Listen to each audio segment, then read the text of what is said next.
Hey guys, as you can see, the background is fresh today. The very dangerous poster behind me that almost hit me on the head twice has been removed with this video.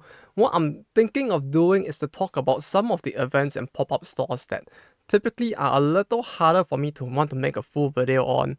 Because as you guys know, I make a lot of videos on like Weeb events that happen in Japan, both pop-up store official stuff as well as Doujin events. But the issue is that not all events are made equal, right? There are some that are way smaller than others.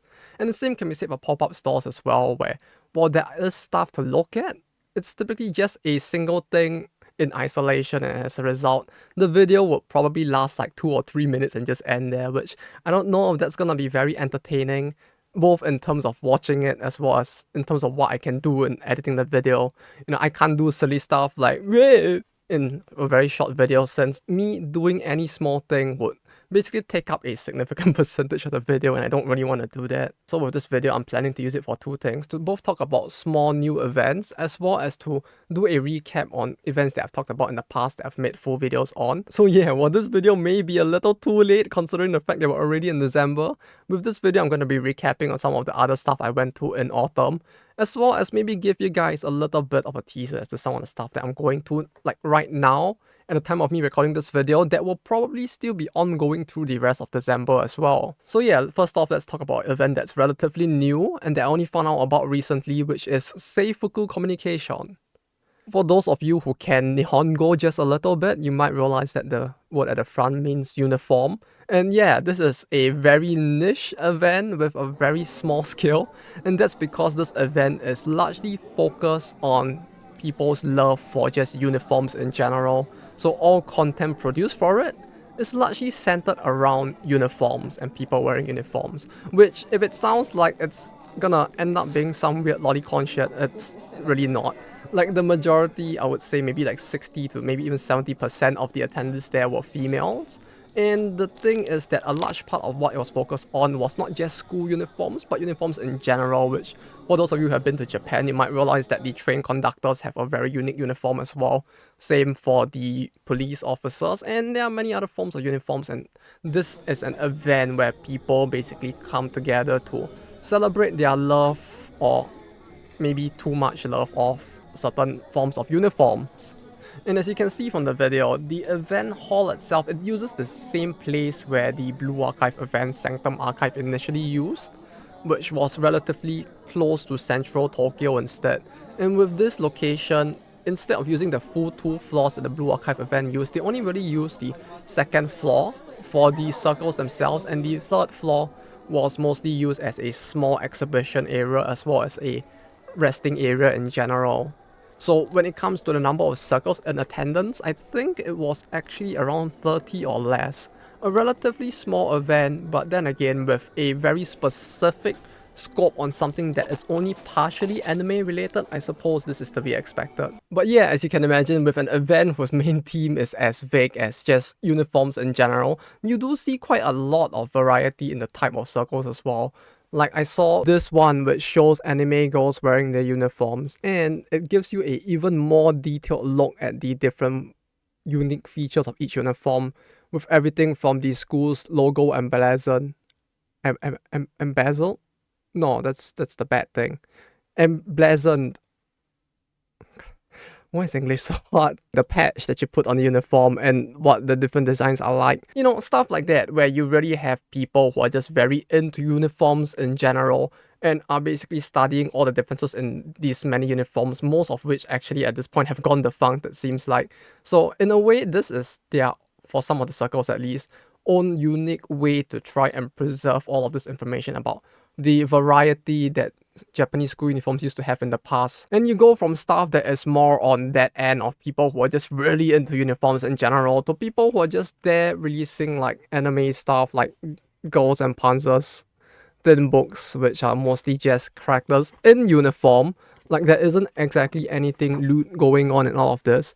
It really is just a case of them being characters wearing uniform, which yeah, I guess in a way, if I close one eye, it's really just a uniform thing in the end. If the guy who drew this was very passionate about uniforms in general, I guess you could let it slide as a uniform thing since there are a lot of different school uniforms in that as well. Although at this point it does feel like all I'm talking about is school uniforms in spite of the fact that there's much more variety. Unfortunately, if I were to buy the one on train conductors, it would be a little harder for me to explain to anyone who isn't watching this video because a lot of it was BL as well, since a large part of the audience there were females instead. If you're interested in going to an event where just uniforms in general are something that are celebrated and to see what counts as uniforms by these people's standards, you can consider going for this event. Now, uniforms specifically aren't exactly my thing, but I might go down to this event the next time it's held, in part because of the fact that when I first went for this event, I kinda had to run off for a different one since this event was held concurrently with the Blue Archive one, which I made the video on previously, so as a result, I didn't manage to stay for the full thing. Unfortunately, the next time this event is held is next October, so yeah, if I do make an update video about it, it'll probably be way into next year. Okay, moving on. So for an event that we have talked about in the past, there's Comitia, which is largely focused on OC works that are independent, or Doujin as the word is in Japan. And in a way, this makes the event very interesting because you're basically getting to look at all of the original art, music, crafts that many people have come up with that aren't specifically meant to mirror a specific anime series or be based off of it or influenced by it. And so you get to see a lot of very unique things. There's a lot of stuff there that you can find, especially since like this relatively detailed looking steampunk-ish necklace was also something I got there. And it was by a circle that basically focuses a lot on specifically steampunk design stuff. The interesting thing with this is that the entire design is screwed together instead of glued. So unlike some other stuff where the different layers might be pasted on together either through welding or through the use of some very strong glue, this thing is actually held together purely by this kind of nuts over here. And the cool thing about that is that because of this, you can also do stuff like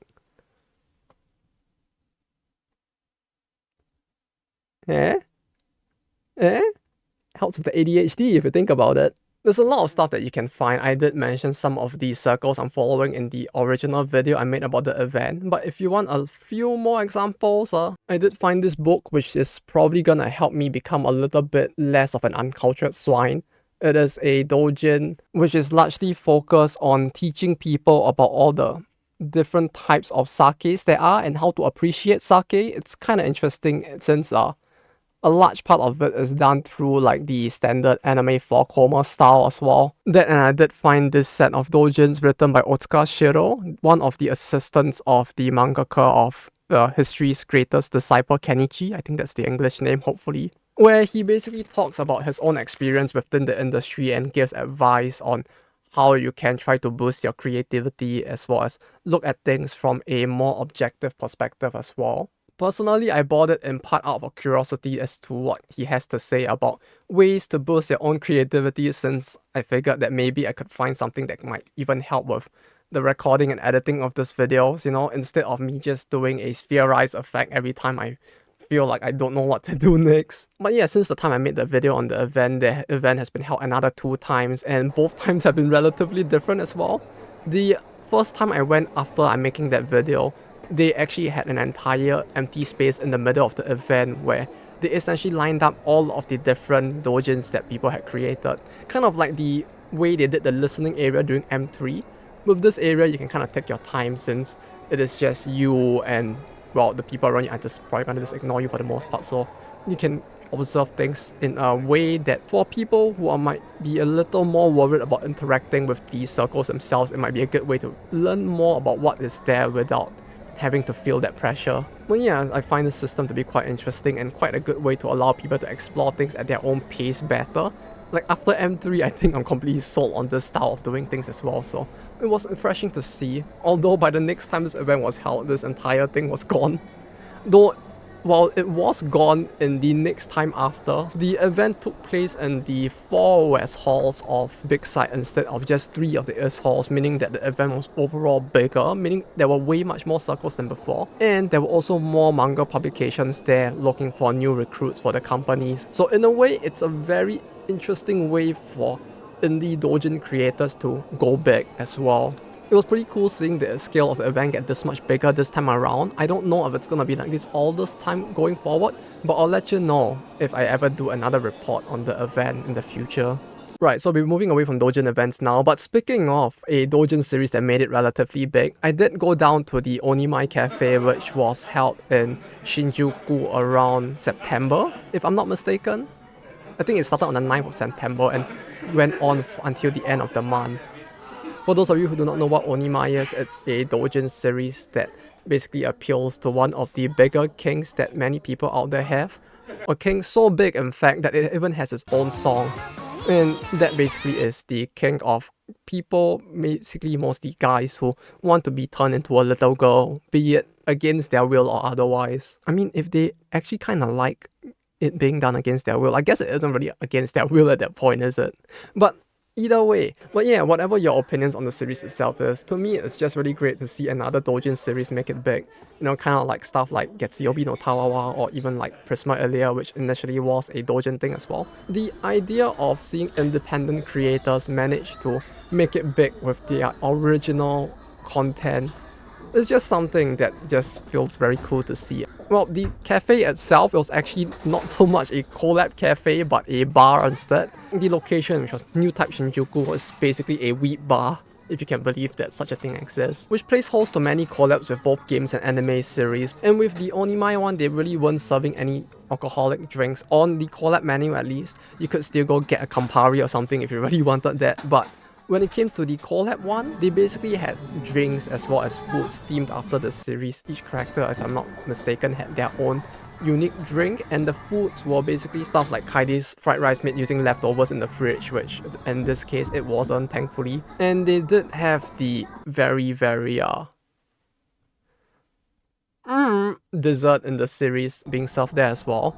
It was kind of funny actually hearing about it because apparently the initial design intent for the artist was that they actually wanted it to be replicated right down to the taste. But according to the waitress, that probably wouldn't have been the smartest thing to do, especially for a restaurant that would want to continue to operate in the future. So they kind of changed up the taste instead.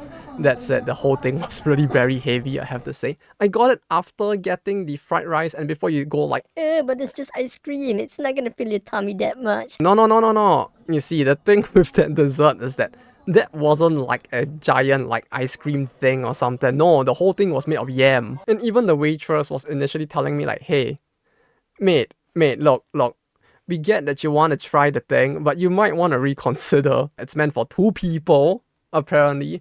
But unfortunately, I have no friends, so yeah, I kind of had to eat it alone. I did manage to finish it, thank the...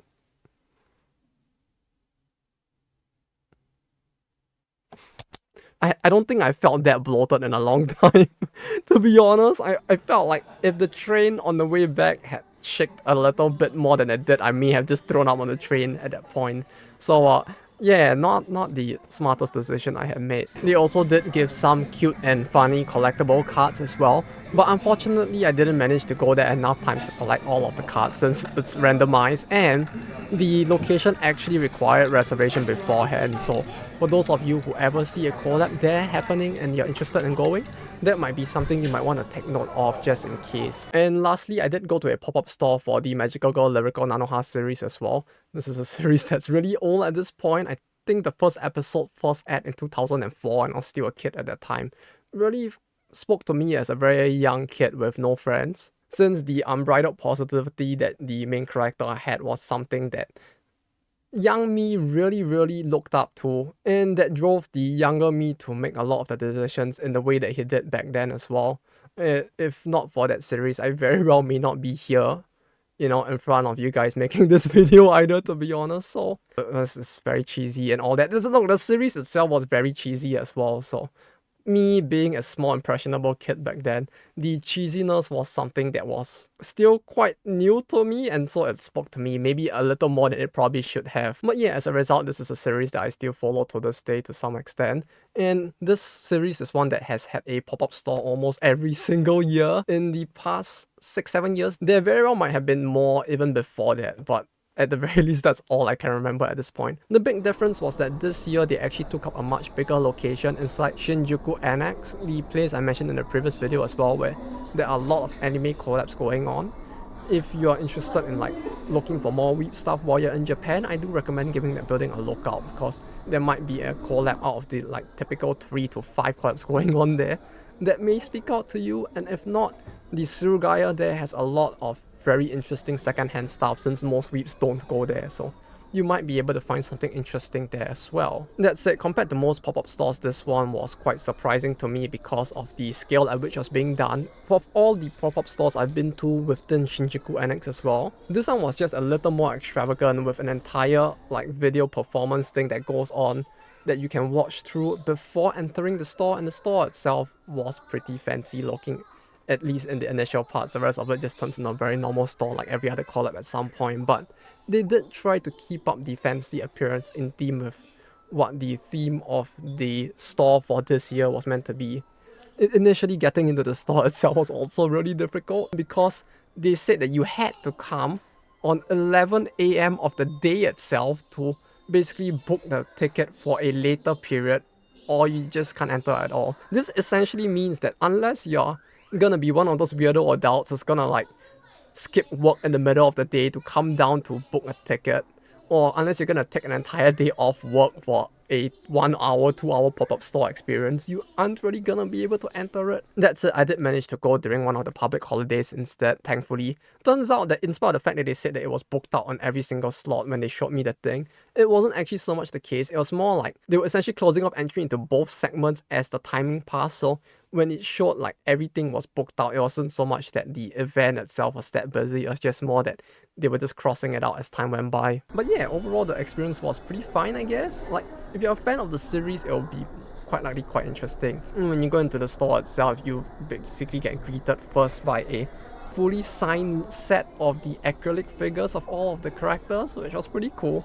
Then there's a huge variety of goods as well. Some of you might disagree with this point, and it's fine, because this is really just a purely preference thing, but for me, I really prefer my anime goods when they don't really just have the character's face just fully plastered all over the entire thing. Like, I'm not the kind of person that will buy like the graphic tee with the full character on it. Like, who knows, maybe all of this is just some deep-seated trauma I have from back when I was a kid, when Weeb stuff was considered something you would get bullied over and it wasn't as widely accepted. You know, the kind of era where people be like, oh, you like anime, you like hentai, you're the pervert man. Which I guess in a way they weren't really wrong in the end. But yeah, personally I prefer dressing more like this instead. Like a old cringe man rather than a old cringe whip. Same but different, you know. So like when I bought the goods there, it was really stuff like a very normal scarf, which I'm gonna use one for winter anyway, which has the character's color theme to it, but not so much the face being just plastered all over the entire thing instead. And they also had this thing which yeah, how do I explain this? I guess we can give it a taste and see how it's like. That's awfully cute. The actual packaging, not so very cute. In spite of the fact that I look Asian, right? You can see from the yellow complexion and the small eyes, I guess.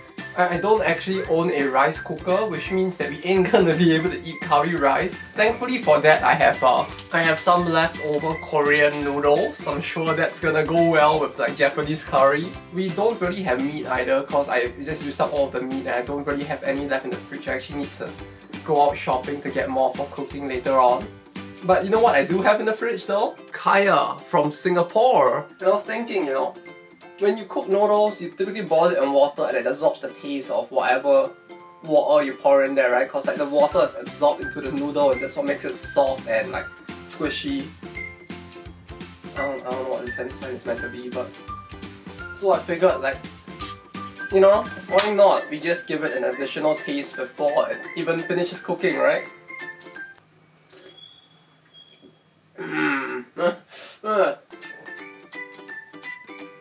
Since Christmas is coming up, while Christmas may not actually be a public holiday here, that doesn't mean that people in Japan don't get into the spirit of it. You know, every year young kids get depressed that they don't have a date on Christmas. And while I'm an old man who's still single, we can still celebrate it to some extent, right? Jingle bells, jingle all the way. I mean, it's instant curry, I know, but like, oh, it smells good. It actually smells really good. I do apologize for what I'm about to do to it.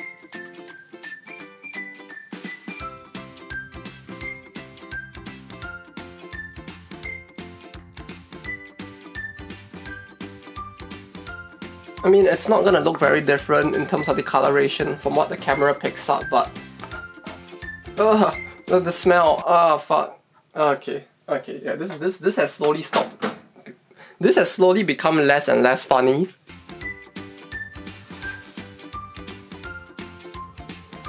You know, as a dessert, this might not actually be too. But yeah, don't worry, jokes aside, I did eat an actual normal serving of that curry as well. The box actually has 2 servings of it inside, so aside from the meme one I did eat a very normal one as well. It's slightly above average for a packeted curry, I guess. It did not taste very like magical gold curry. I don't think I turned into a girl, nor did I start shooting laser beams out of my ass, although the spiciness of it did cause something else to burn there, but that's a different story altogether. Also, like a lot of the other pop-up stores that happened in Marui Annex for this Nanoha one, much like the Blue Archive one as well, they did have a giveaway of a small item for every X amount you spend there. So for the Nanoha one, they kind of give away this very smallish cards, which kind of are meant to mimic a postcard to some extent. So like when you look at the back of the card as well, it kind of looks like this. But yeah, I have a bunch of the cards here. As you can see, it's a reasonably big stack. But yeah, I do have 2 additional spare sets of these cards of all 6 characters if any of you are interested in it. If you are, do let me know on Discord or through the Twitter DMs. My Twitter is in the link below, and so will the Discord be. And I will send you a set. Obviously, it's going to go to the first 2 people who actually reach out to me for it. So if you're interested in it, just let me know. I know that like with the previous item I sent out, and I have to apologize in advance to both Snorlaxo and Rocio, because I believe there was a bit of a cock-up that one time. So I think for Snorlaxo's one, it just completely disappeared into the mail. Rocio's one actually came back to me, like it bounced back and I sent it back to them, and I believe they did receive it the second time, thankfully. So at least someone got it. And I think like Nayana's one completely reached fine. So I do apologize for it cocking up like that. Don't worry, for those of you who are interested in these items, I'll make sure to send it as registered mail so that you can track it easily across the mail. Like I can't fake the numbers. I can't trick the postal system into thinking that something is there that isn't there. So don't worry, I'll actually send out the items and it will most likely arrive safely.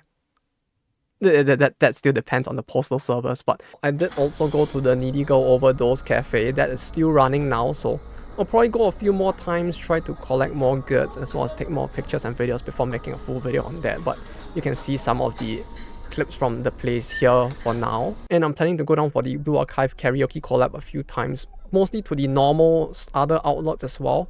Although for those, the only thing to see is really just the drinks, so I don't have too much to show for it. I did book the room with the unique like background and all that, but that is a separate thing that I'll be going to on Christmas Eve because that was the earliest I could book it. I'll make that video as well way later, I believe. But yeah, that's it. That's all I have for the video for you guys today. Thank you all for watching to this point. I hope the video was interesting. With this video, I don't know whether it'll be as interesting because it's a lot of very short snippets on events that aren't as big, so I can't really just focus it in on the interestingness of a specific one, this or that, without making it seem too brief, which I worry it might make it just too uninteresting to just watch a 3-minute, 2-minute video. So do let me know in the comments if this style of video was something that you might want to see more of in the future, or if you feel like this is something that I should just focus on cutting it down to like 3 or 4 minute snippets instead to make a single video. Do let me know as well, and I'll consider doing that instead, because for me, as you can see from most of the videos on this channel, they tend to be a bit on the longer side, and so that's more what I'm used to doing. I don't know how much people will be interested in short videos of just 3 to 4 minutes. So if you think that might work better, just let me know down in the comments below. I'll read through it and I'll improve as far as I can. Thank you to every one of you for watching, and thank you to Ran Yakumo for the financial support as well. It's really pretty cool. I feel like I say this every other video, but it really is really cool that you're willing to do this as well. I'll probably look at setting up a Patreon for those of you who are more interested in a simpler method where you don't mind parts of it going to Patreon instead. Otherwise, you can just feel free to do like PayPal or something. But yeah, I'll be heading off for now. Next video will be probably coming out at the end of the month. I'm trying to make sure I can get it out in time. It'll be the Kosoge video, so if you're interested in that, it'll be coming then. And if you're interested in other videos I'm making, or if you're wondering what else is coming in the future, the schedule is on Discord. We'll be doing more videos, both talking about the game industry in Japan. We'll do more Kosoge ones in the future, and we'll probably do more on events as well. So everything will be there. You can give that a check out if you're interested. But until then, I'll be seeing you guys next time. So, take care and bye-bye.